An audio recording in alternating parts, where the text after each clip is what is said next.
The Acer Triton 500 is a thin gaming laptop with some powerful specs inside, but how well does it perform? We'll find out everything about it in this detailed review and help you decide if it's a laptop you should consider.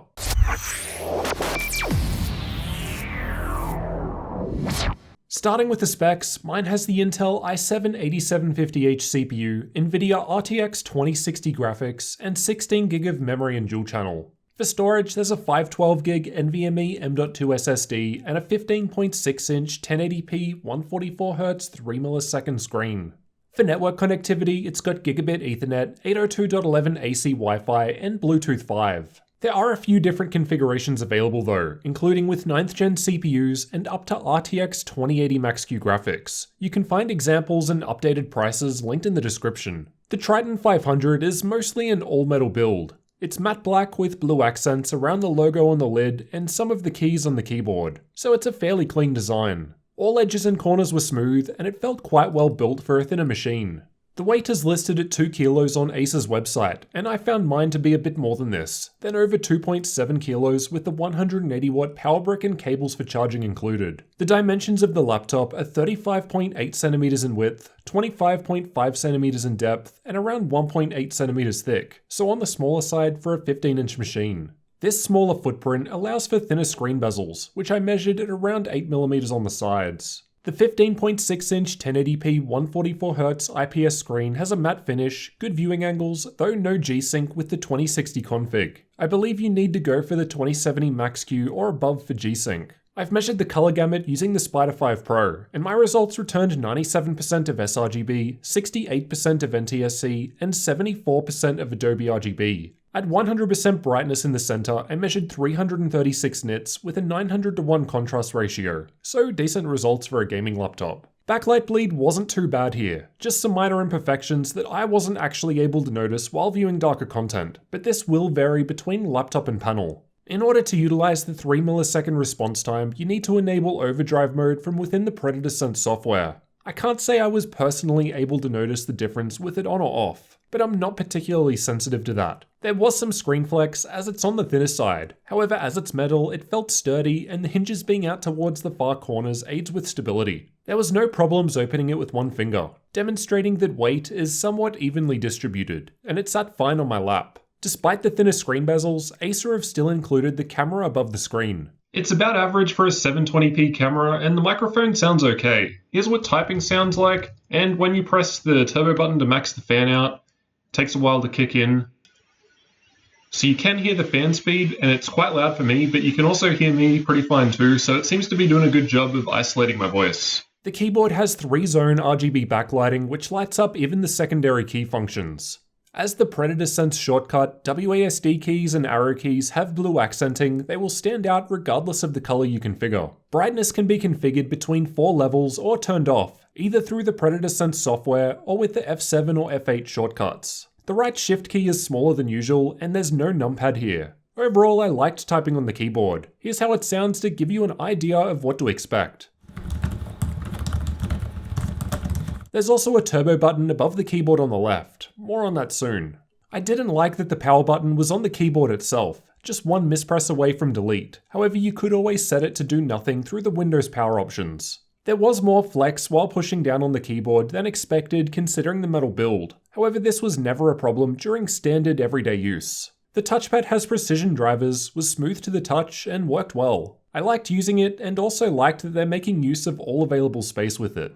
Fingerprints happened easily, but were a little harder to see on the matte finish. And as a smooth surface, it's easy to clean. On the left from the back, there's an air exhaust vent, power input, Gigabit Ethernet port, USB 3.1 Gen 1 Type A port, HDMI 2.0 output, and 3.5mm microphone and headphone jacks. On the right from the front, there's status LEDs, USB 3.1 Gen 2 Type C port with both DisplayPort and Thunderbolt 3 support, mini DisplayPort output, 2 more USB 3.1 Gen 1 Type A ports, another air exhaust vent, and Kensington lock. On the back there are 2 blue air exhaust vents towards the corners, while the front is just smooth metal. The matte black metal lid has the Predator logo in the center which lights up blue. It's lit by the panel's backlight and cannot be controlled. Underneath there are some air intake vents towards the back, otherwise it's pretty clean. The bottom panel can be easily removed by unscrewing 10 TR6 screws.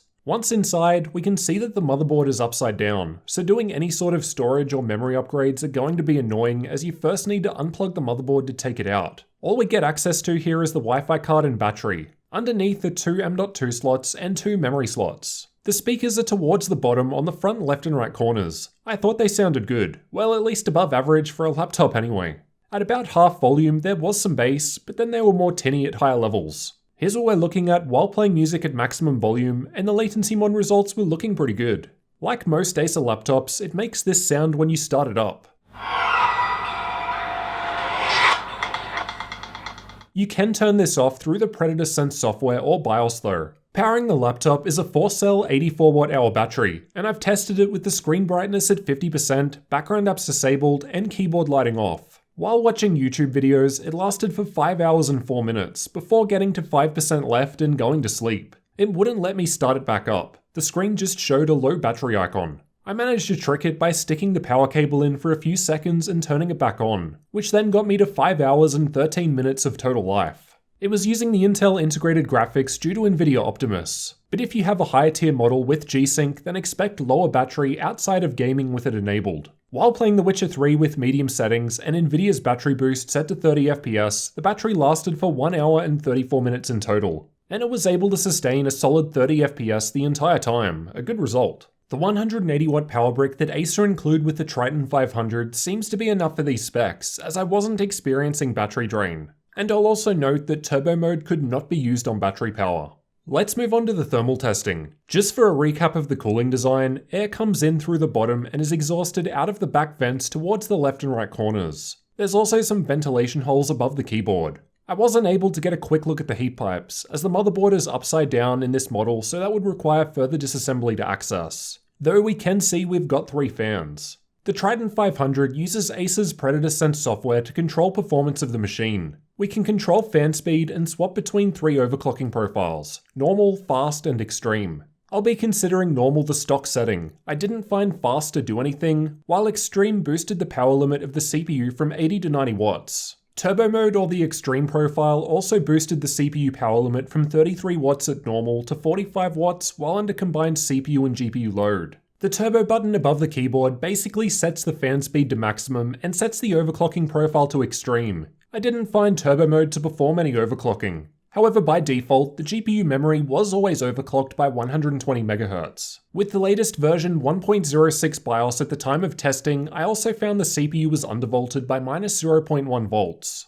This did not seem to be the case with older BIOS. I'll quickly note that BIOS version 1.08 came out a couple of days after I started my testing, but I didn't find it to change these settings. I'll also note that the machine came to me with version 1.02, which actually limits the memory to DDR4 2400, so it's definitely worth checking you're up to date for best performance. Thermal testing was completed in an ambient room temperature of 21 degrees Celsius, so expect different results in different environments. At idle, the temperatures were looking normal. The rest of the results are from combined CPU and GPU workloads, and are meant to represent worst case scenarios as I ran them for extended periods of time. The gaming results towards the upper half of the graph were tested by playing Watch Dogs 2, as I find it to use a good combination of processor and graphics. The stress test results shown on the lower half of the graph are from running the Acer64 CPU stress test, with only the stress CPU option checked, and the Heaven GPU benchmark at max settings at the same time to fully load the system. Let's start with the stress test results. In normal mode, the temperatures are looking alright. No thermal throttling at least, just power limit throttling.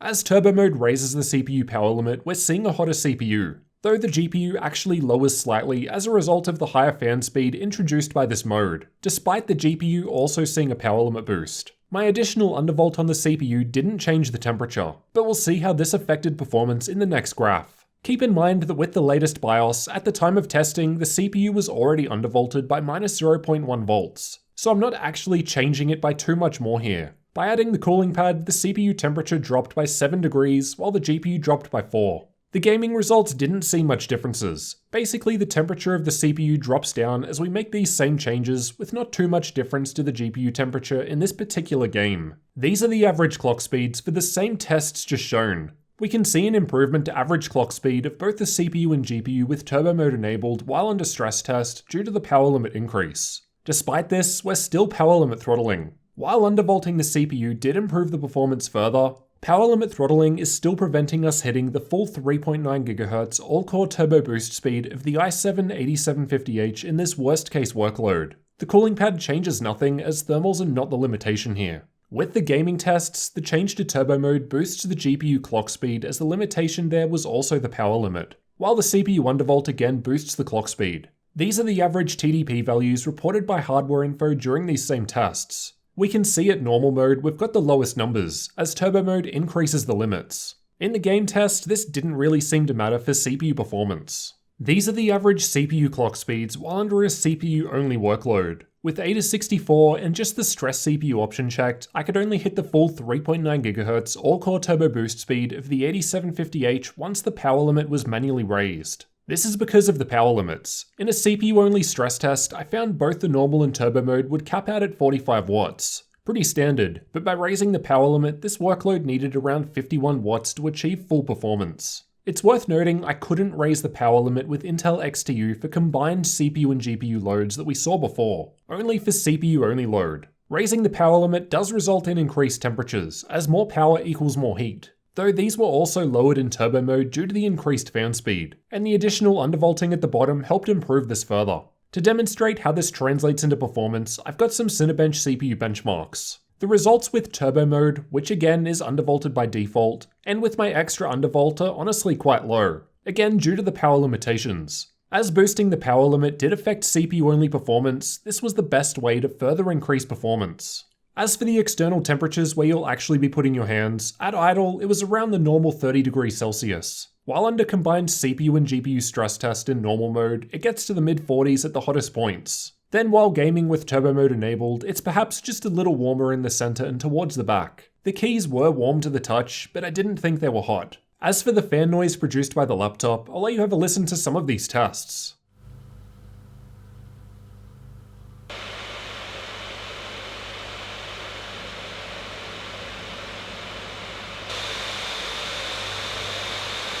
At idle, it was completely silent, no fans at all. Whether gaming or under stress test, with the fan at default, it got to the same volume. So you've got the option of running it quieter for a bit less performance. With the fan at max speed, it is louder, but now pretty much similar when compared to most other gaming laptops I've tested. Overall, the results aren't too bad. The thermals are under control and it's not getting too hot. Even under these worst case scenarios, I didn't see higher than 88 degrees Celsius. Notably cooler compared to most other machines tested with the same specs. And that's despite it being thinner.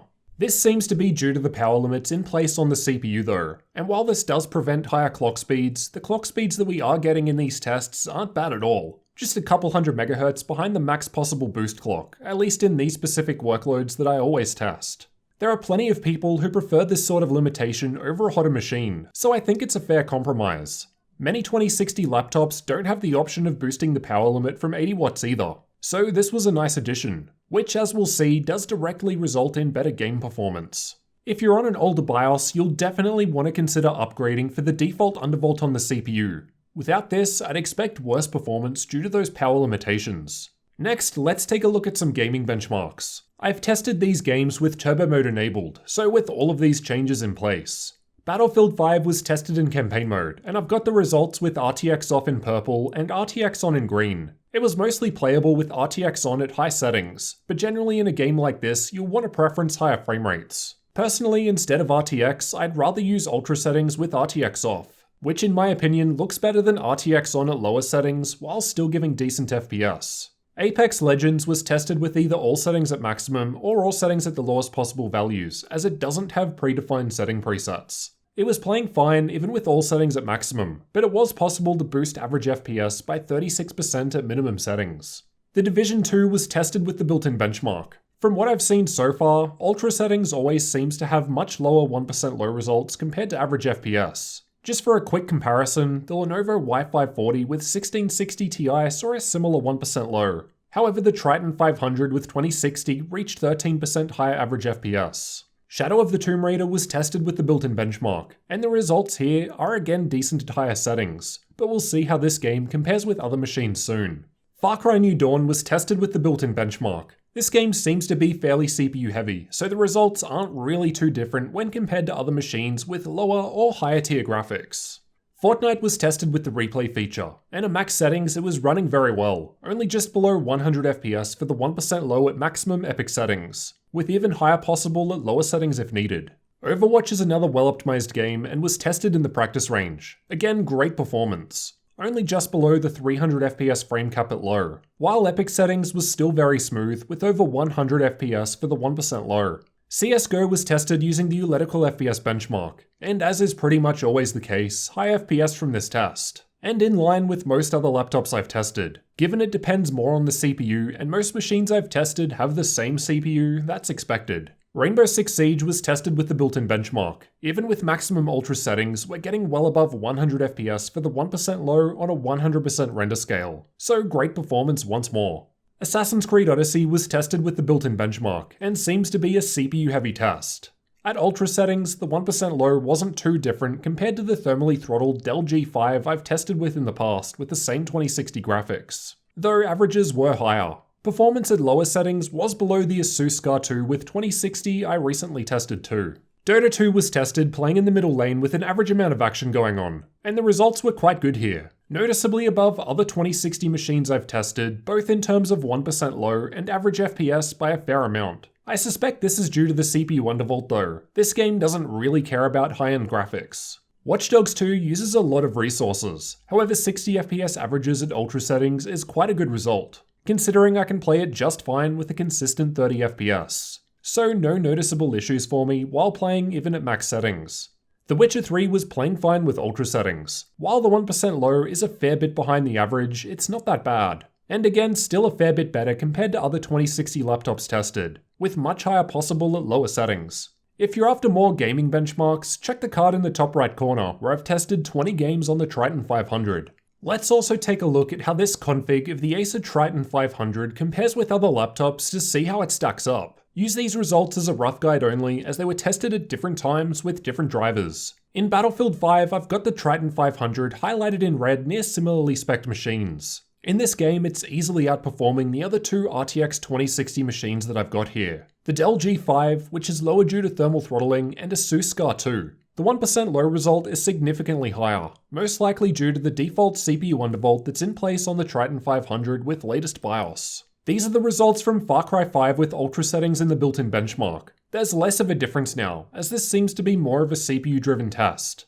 And for the most part, most of these machines have similar CPUs. With that said though, the results from the Triton 500 are still above the other RTX 2060 machines shown here, though realistically not by much. These are the results from Shadow of the Tomb Raider with the built-in benchmark at highest settings. Again, the Triton 500 is ahead of the other RTX 2060 machines covered, most likely due to the modifications Acer are doing to the machine, including higher GPU memory speed, higher GPU power limit, and the CPU undervolt by default with the latest BIOS.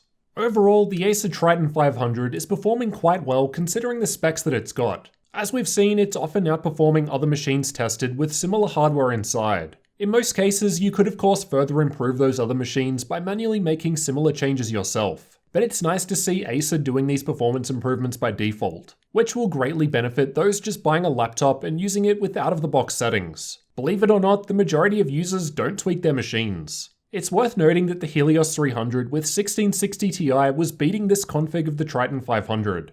This seems to be because it has a slightly newer CPU, higher CPU undervolt at stock, higher CPU power limit made possible due to it being a thicker machine, and also overclocks the GPU core in turbo mode. Now for the benchmarking tools. I've tested Heaven, Valley, and Superposition from Unigine, as well as Firestrike, TimeSpy, Port Royal, and VRMark from 3DMark. Just pause the video if you want a detailed look at these results. I've used Crystal DiskMark to test the storage, and the 512GB M.2 NVMe SSD was getting great read and write speeds, though this will vary between different storage options. For updated pricing, check the links in the description, as prices will change over time. I'll also have the prices for different specs there too. At the time of recording, in the US with these specs, it's going for around $1,670 US, while here in Australia, we're looking at 2,500 Australian dollars. Thin and powerful machines tend to cost more, though this doesn't seem to be too much above other 2060 laptops. Just for comparison, Acer's own Helios 300 with 2060 is around $100 US less. And it would be interesting to see how that compares given the 1660 Ti model was beating my Triton 500. With all of that in mind, let's summarize the good and the bad aspects of the Triton 500 gaming laptop.